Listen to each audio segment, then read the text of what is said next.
Welcome to Not Milk Never Milk. Subscribe if you're lactose intolerant.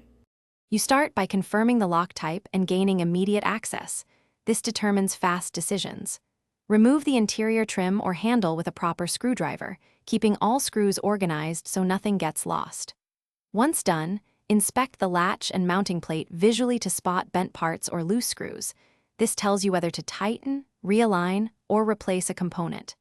Make sure to keep fresh replacement screws and a small container for hardware, because efficient work depends on having the right piece at hand.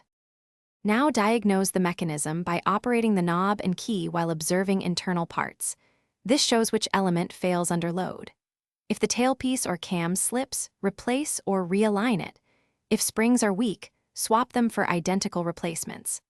Once you remove the cylinder or latch assembly, clean with a dry brush and apply a small amount of lubricant to moving metal. Avoid over-application because gumming causes jams. Make sure to test movement after each change so you don't introduce new misalignment. Finish by reassembling the lock carefully. Align parts, hand-tighten screws, then snug with a driver to avoid stripping. Once reinstalled, cycle the lock 10-15 times with the door closed and latch to seat components properly. This reveals intermittent catches.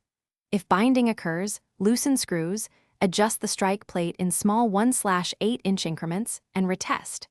If the key still jams or the electronic actuator fails, stop and replace the cylinder or call a locksmith. Forcing parts risks damaging the door, and the replacement will be simpler. Thanks for watching. If this was helpful, leave a like and consider subscribing. See you next time.